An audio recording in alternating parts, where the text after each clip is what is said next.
It's the morning of day 6. I was in complete shock from yesterday, hearing the news of the attack by North Korea.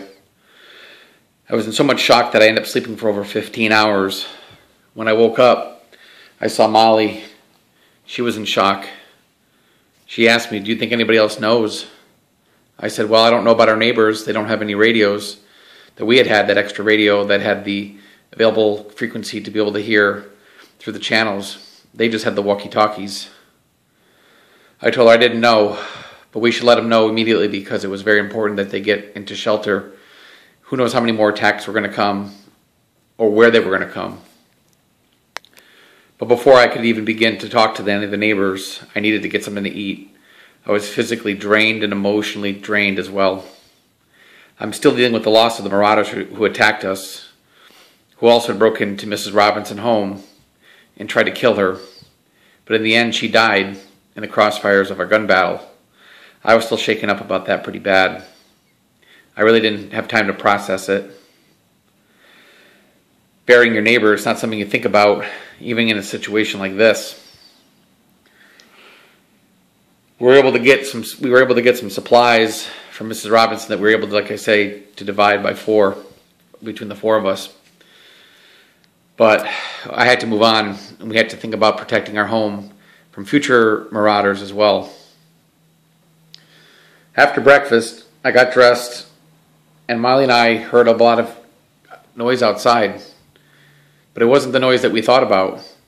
It was kids laughing and playing in the street. I thought I was dreaming.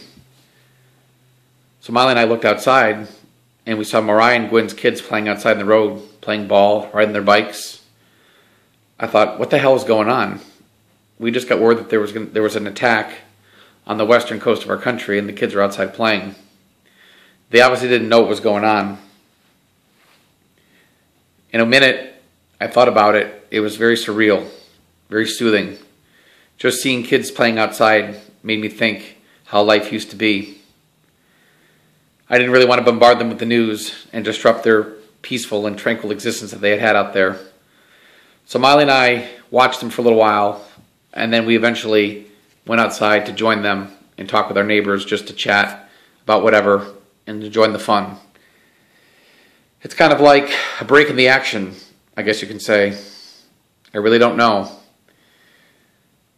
It was like thinking about it like a hurricane. When the hurricane comes through, it's devastating, destructive, does a lot of damage.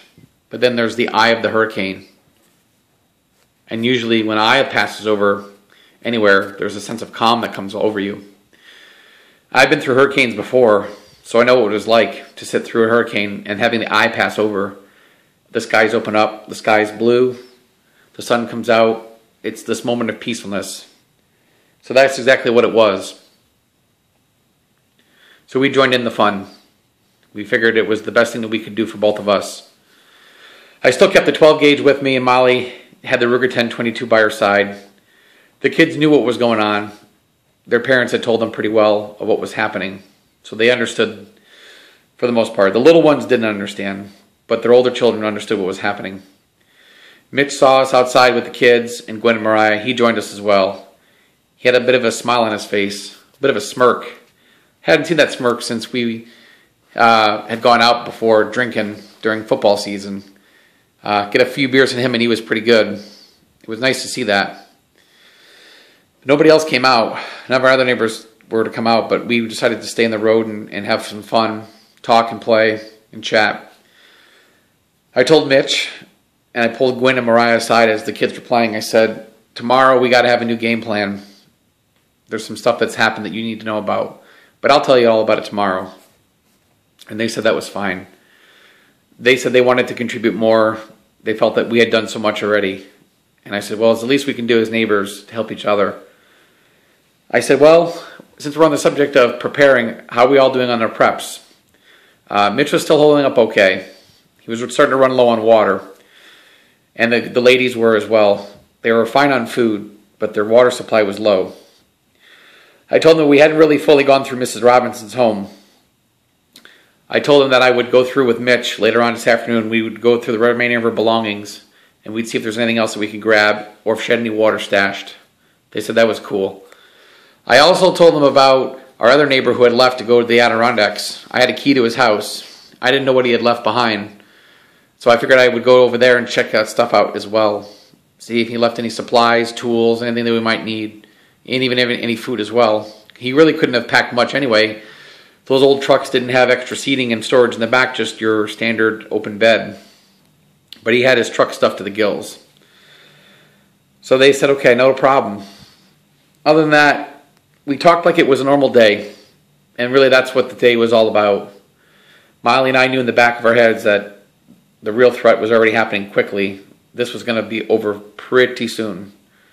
We weren't going to have time to celebrate, as the first attacks or the more attacks that were hitting the West Coast were bound to be coming toward our way anytime soon.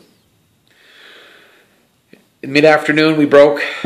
Miley and I had a late lunch, and then myself and Mitch met up, and we went to our next-door neighbor who had left to the Adirondacks. We went into his home. He left a lot of random things behind, household goods and stuff like that. Really anything useful. He did leave some toiletries and stuff like that. Some tools and other things like that. So I told Mitch, take what you need. I've got plenty of tools. He did have some water that he had left behind. He must have forgot about it. He had 2 5-gallon of those industrial, residential water-gallon jugs, I guess you'd call them. I don't know. I say industrial, but more like residential. It's the kind that the people use in offices. So I told him to grab one, and we'll give one to the ladies as well. There were 2 of them in the basement. I walked over to Gwen and Mariah, told them that our neighbor had left 2 5-gallon things of water. They said, okay. I gave them one and had Mitch take one. Mitch and I then went over to our neighbors across the street, Mrs. Robinson. We didn't want to be there very long. We went through her stuff, anything that was not personal. But it was hard not to look at all her photos and whatnot, all her mementos. We took whatever food that was left that we missed the first time because we were in a rush. And again, we went through her bathroom and toiletries and looked for any kind of random supplies. She also had 2 cans of gas in her garage from her lawnmower. I took the 2 cans and told Mitch I was going to hold on to that for now. He said that was fine. I walked it over to Gwen and Mariah, told them we got some more stuff. If they wanted to look at what we grabbed, we could split it. They said they were fine. I told them that I had 2 cans of gas. They said, go ahead and keep that for now. As I talked to you in this video, my battery is still running low. It shows you that we have to conserve as much power as possible. My battery supply is good, but I don't want to waste it. So I won't spend too much time talking about the day. Day 6 was a good day. Day 6 was a quiet day.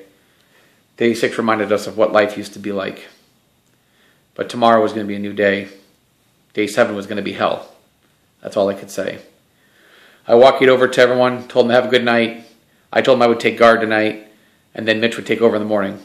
So that's what we did. I ended the night thinking to myself, I wish we had more days like this, but I knew they were going to be short-lived.